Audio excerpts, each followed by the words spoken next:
에베소서 3장 14절부터 21절 말씀입니다.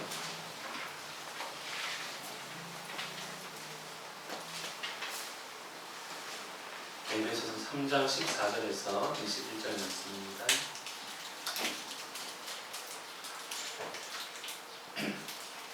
신약성경 312쪽에 있습니다. 찾으셨으면 한 절씩 교독하겠습니다. 이러므로 내가 하늘과 땅에 있는 각 족속에게 그의 영광의 풍성함을 따라 그의 성령으로 말미암아 너희 속사람을 능력으로 강건하게 하시오며 믿음으로 말미암아 그리스도께서 너희 마음에 계시게 하시옵고 너희가 사랑 가운데서 뿌리가 바뀌고 터가 굳어져서 능히 모든 성도와 함께 지식에 넘치는 그리스도의 사랑을 알고 그 너희와 길이와 높이와 깊이가 어떠함을 깨달아 하나님의 모든 충만하신 것으로 너희에게 충만하게 하시기를 구하노라. 우리 가운데서 역사하시는 능력대로 우리가 구하거나 생각하는 모든 것에 더 넘치도록 능히 하실 이에게 교회 안에서와 그리스도 예수 안에서 영광이 대대로 영원 무궁하기를 원하노라. 아멘. 오늘 말씀의 두 번째 시간을 갖도록 하겠습니다. 우리가 어떤 사람을 진정으로 믿고 의지하고자 한다면 두 가지를 알아야 합니다. 이 두 가지를 알면 그 사람을 진심으로 믿고 의지할 수 있습니다. 이 두 가지는 무엇일까요? 바로 능력과 사랑입니다. 어떤 사람에게 능력이 있다고 해도 그 사람이 날 사랑하지 않으면 믿을 수가 없습니다. 아무리 큰 능력을 가지고 있다고 해도 나를 사랑하지 않으니 그 능력은 나와 상관이 없는 능력입니다. 우리는 이런 사람을 남이라고 부릅니다. 내 옆집에 아무리 부자가 살아도 저한테는 과자 한 봉지 사주지 않는 것이죠. 그런 사람들이 바로 남입니다. 그가 가진 재산, 명예, 권세 그 어떤 것도 나와 상관이 없습니다.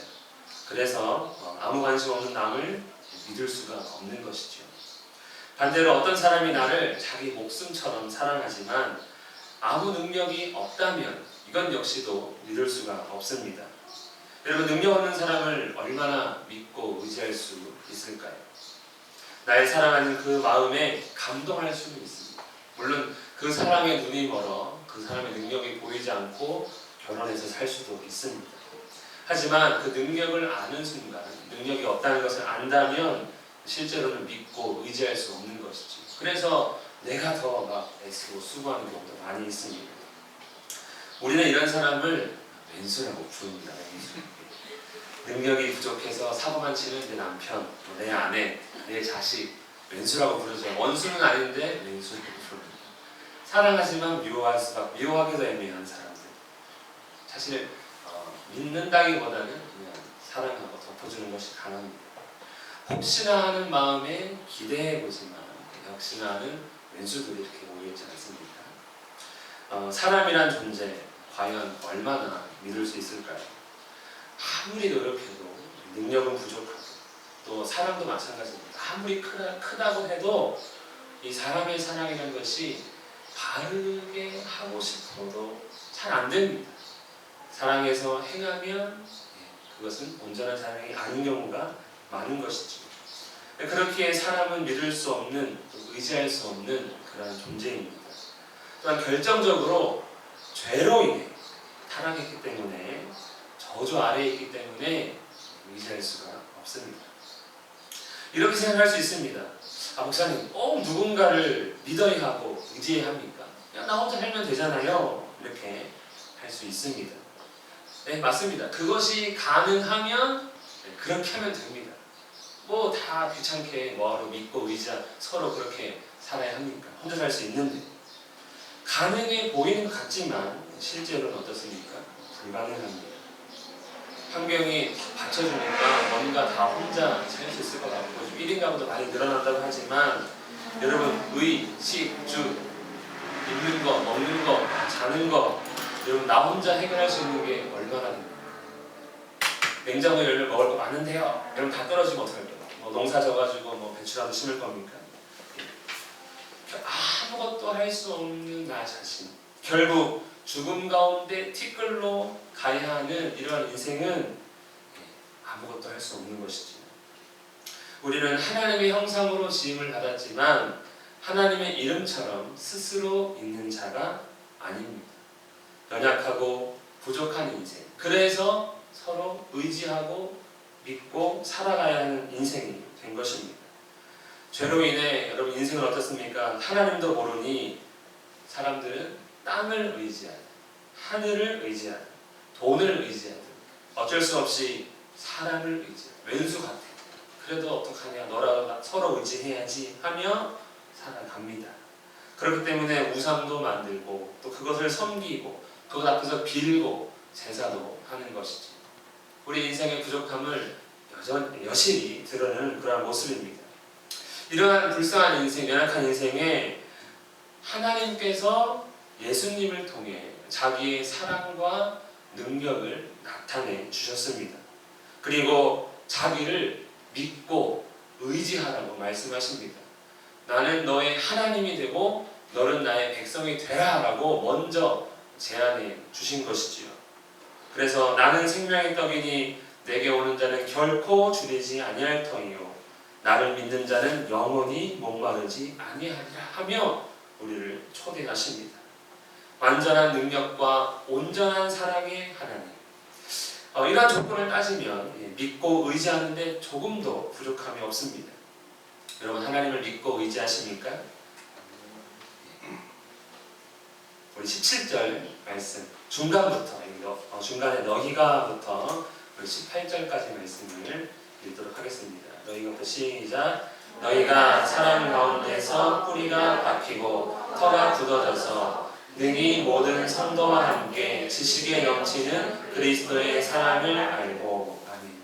부모는 자녀를 사랑합니다. 특히 어버이 주일인데 너무 감동이었습니다. 자녀는 이렇게만 해도 부모는 감동받더라고요. 부모는 매일의 헌신으로 자녀를 향한 사랑을 보여줍니다. 표현하고 싶지 않아도 그렇게 나타나는 것이죠. 능력이 부족해서 그렇지 자녀를 위해 그들을 가르치고 입히고 먹이고, 자녀들 잘 들으세요. 함께 합니다. 건강하게, 안전하게, 행복하게, 바르게, 멋지게, 아름답게 키우고자 밤낮을 가리지 않습니다.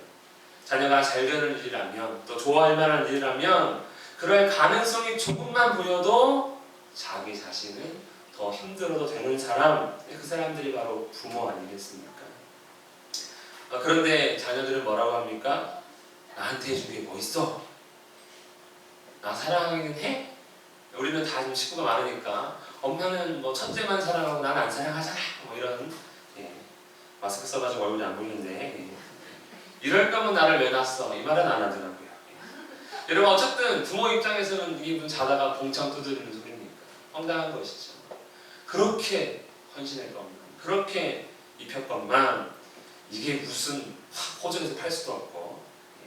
여러분 사랑하지 않는데 우리가 또 뭐하러 덜 먹고 덜 자고 덜 입으면서 자식에게 정성을 쏟겠습니까? 능력은 부족해도 자녀가 알아주든 알아주지 않든 자녀를 향한 부모의 말과 행동은 그 자체로 사랑입니다. 얼마 전에 보니까 노모를 폭행한 아들이 재판을 받는데 노모가 재판에 나와서 자식이 자기를 때린 게 아니다라고 증언을 하는 일도 있습니다. 그러니까 부모가 자식이 잘못될까, 자기를 때렸음에도 불구하고 그런 게 부모의 마음인 것이죠. 자녀는 이 부모의 사랑 가운데 몰라도 그렇게 살고 있습니다. 그런데 현실은 부모 가운데, 부모의 사랑 가운데 있음에도 자녀는 그것을 모릅니다. 문제는 모른다는 데 있는 것이죠. 무식한 건지 눈치가 없는 건지 사랑하지 않는데 밥만 차려준다고 생각하는 건지 잘 모릅니다. 말만 하면 잔소리라고 생각하고 방으로 쏙 들어가서 삐졌다고 나오지도 않고 먼저 풀어주러 또 들어가야도 하고 입을 닫든 방문을 닫든 참 잘 닫습니다. 왜 이런 것입니까? 왜? 사람을 사랑으로 알지 못하기 때문에 그런 것이죠. 미안합니다. 어버이 주일 잔소리해서. 잔소리 절대 아니에요. 하나님은 자기 백성을 사랑하십니다. 예수님을 십자가에서 자기 백성의 죄를 대신해 죽이심으로써 우리를 향한 자기의 사랑을 분명히 보여주셨습니다. 십자가의 사랑을 능력으로 나타내 주신 것입니다. 그렇게 허물과제로 죽은 우리를 살리셨고 신령한 복을 주셨습니다. 하나님의 자녀로 삼아 주셨고 또 교회로 하나님의 영광의 찬송이 되게 하셨습니다. 역시 믿고 의지할 만한 하나님입니다.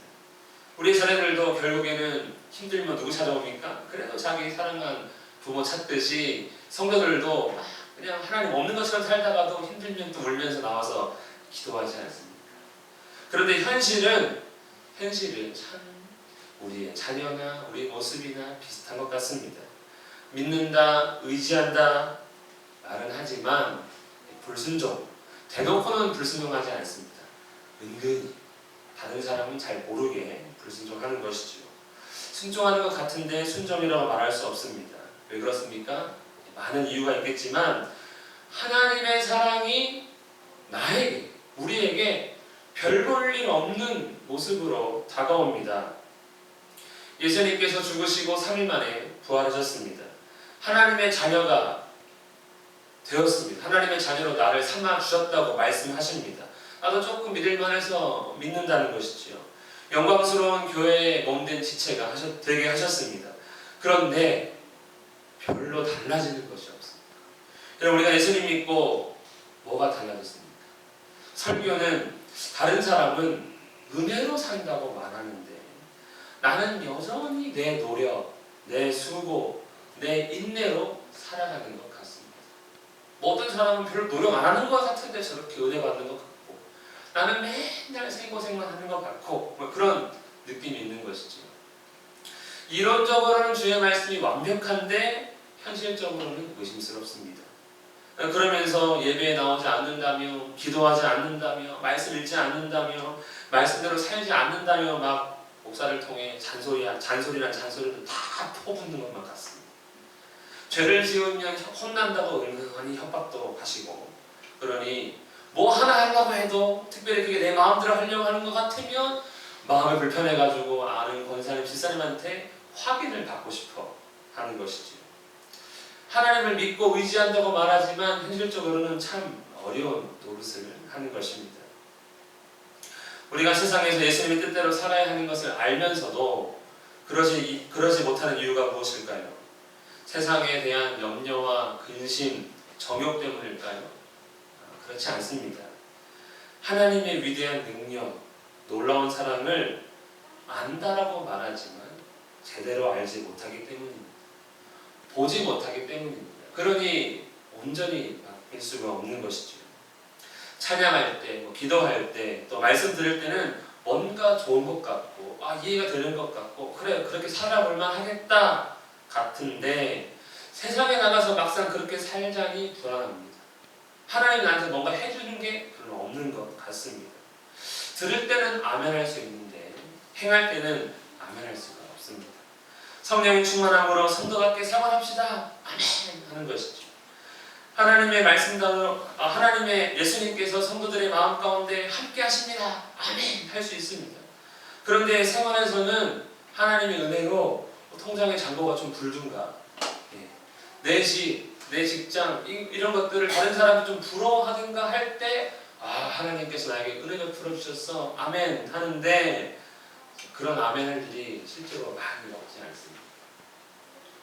하나님의 능력과 사랑을 온전히 우리가 알지 못하고 경험하지 못하니 능력이 크다 한들, 나만 사랑하신다 한들 어떻습니까? 하나님을 믿고 의지한다는 게 쉽지 않습니다. 하나님을 알지 못하는 만큼 세상의 조건, 환경을 찾게 되니 결국 하나님과 세상 사이에서 왔다 갔다 하다가 불순종이라는 것을 해야 하고, 그러니 마음도 불편하고 하는 것이죠.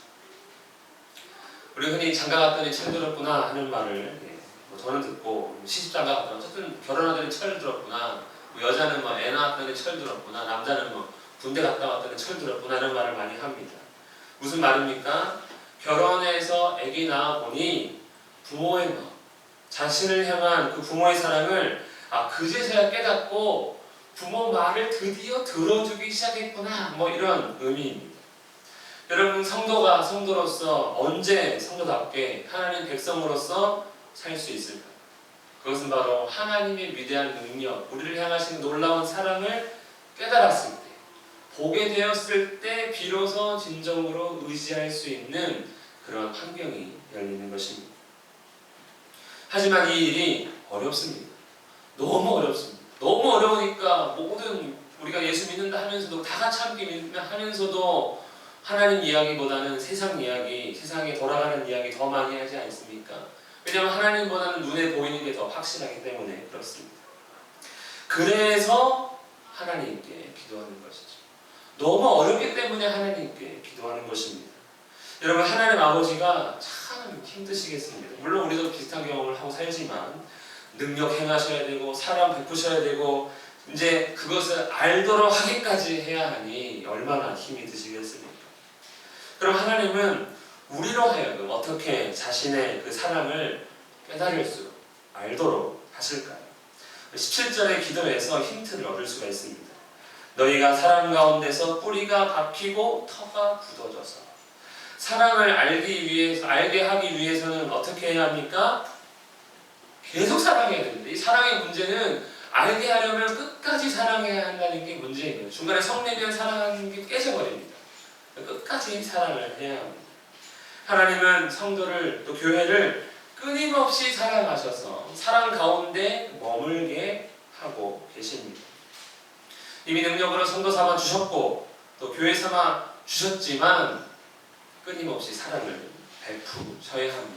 언제까지요? 끝까지. 우리가 알 때까지. 그것도 영원히 사랑해 주셔야 합니다. 그래야 사랑 가운데 뿌리가 박히고 터가 굳어집니다. 부모가 미워했다 사랑했다 미워했다 사랑했다 하는 것 같으니까 자녀가 믿었다가 안 믿었다 믿었다 안 믿었다 이렇게 하는 것 같은 것이지.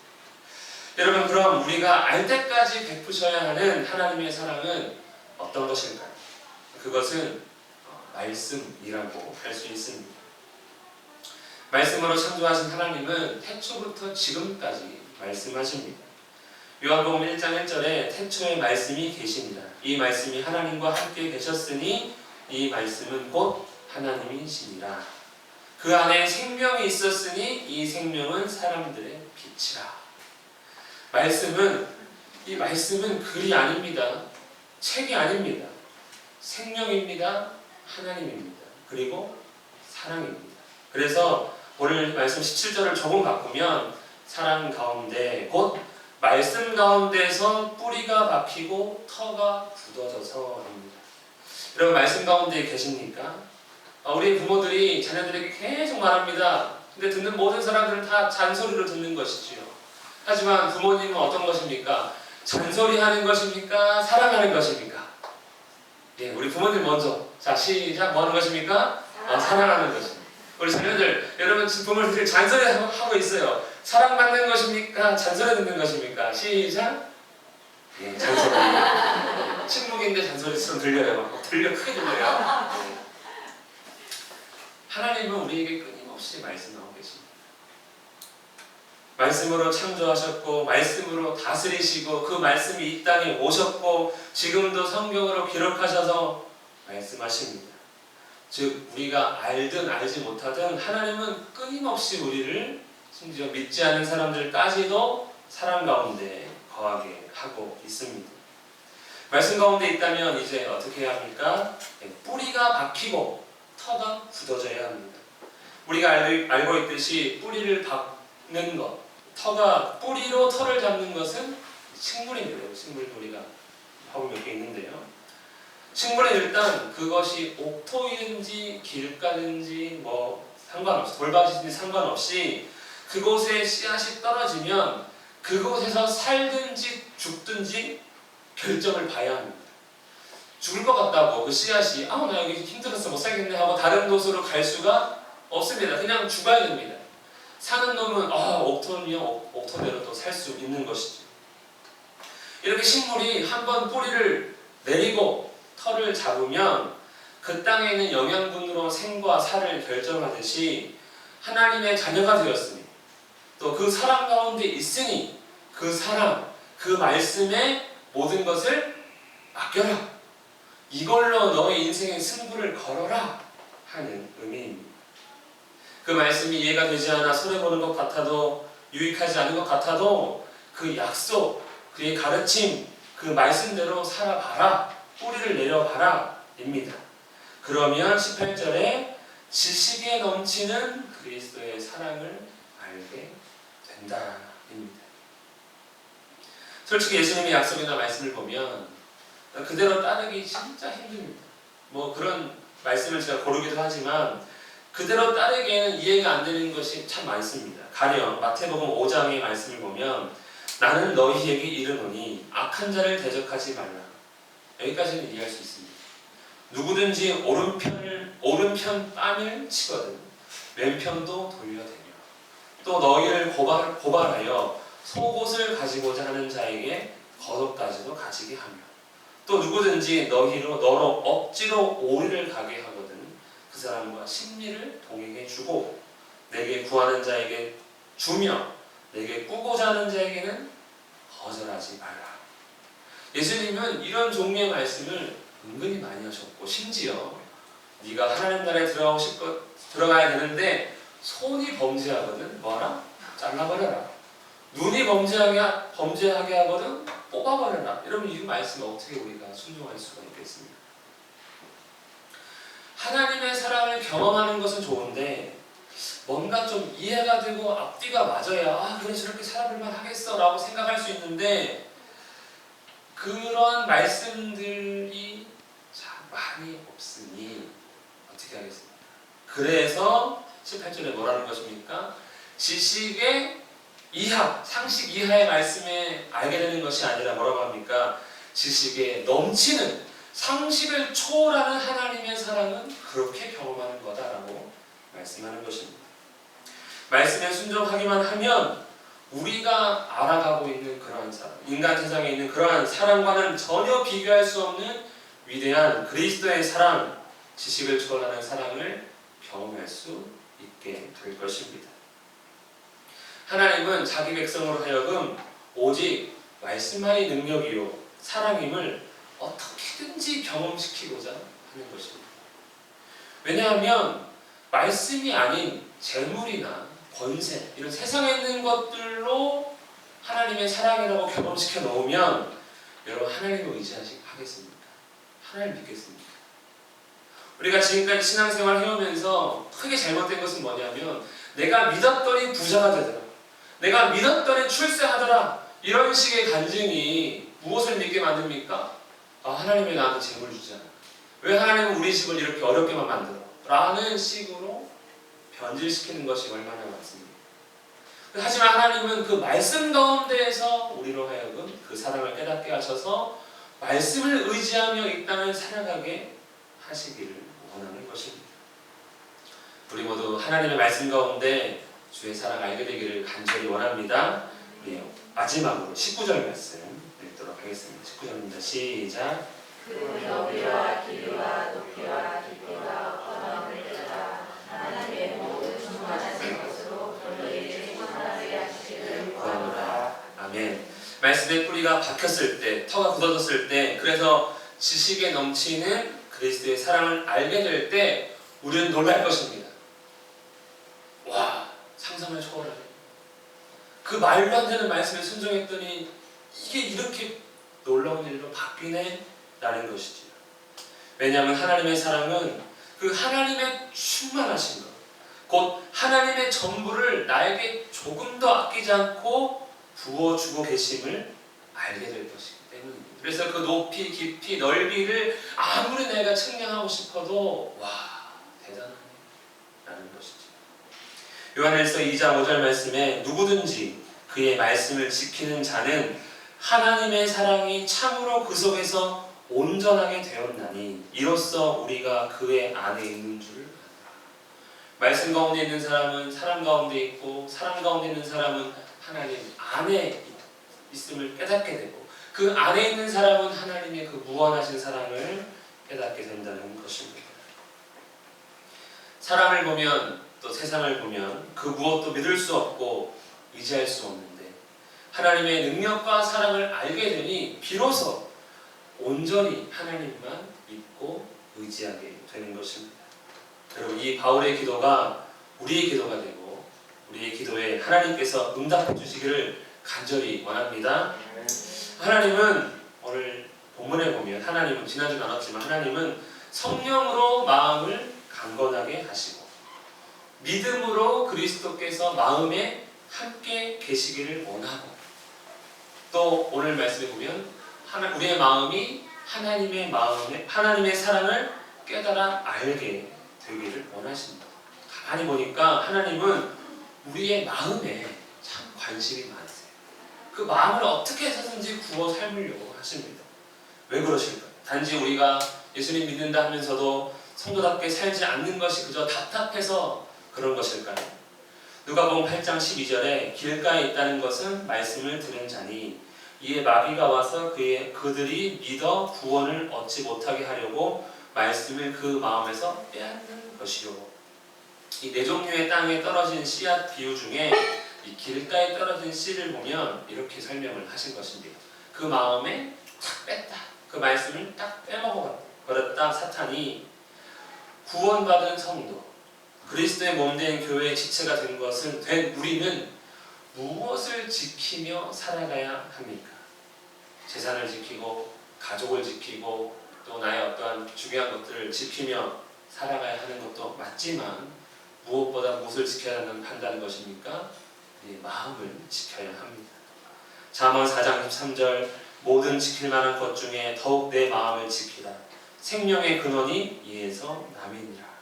그래서 마음을 지키는 것이 쉽지가 않습니다. 세상에 다니면 정말 우리 눈에 보이는 유혹이 너무나 많습니다. 그래서 하나님께서 우리의 마음을 강건하게 하시고 우리의 마음 가운데 그리스도께서 함께 하시고 우리의 마음이 하나님의 사랑을 깨달아 하나님만을 온전히 의지하게 하시고자 이렇게 마음에 신경을 써주고 있는 것입니다.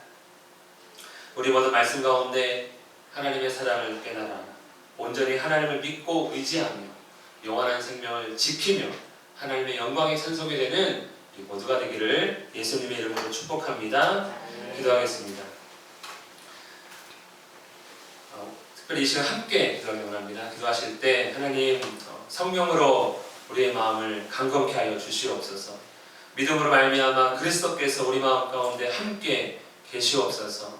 또 우리 안에 하나님의 사랑을 온전히 깨닫고 하나님만 믿고 의지할 수 있도록 우리를 도와달라고 이 시간 함께 간절한 마음으로 기도드리겠습니다.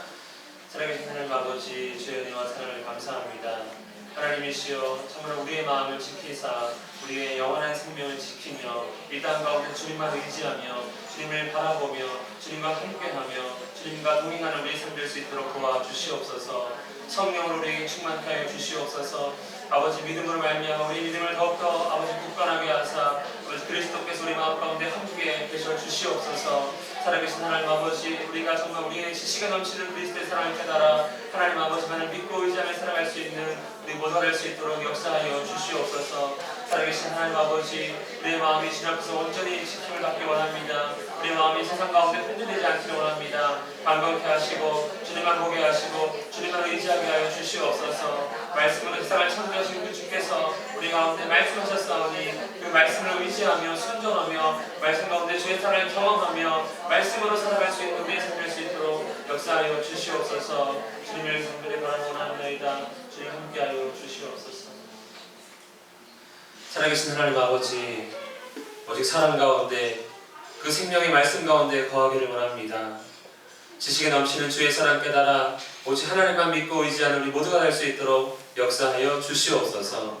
감사드리며 예수님의 이름으로 기도합니다. 아멘.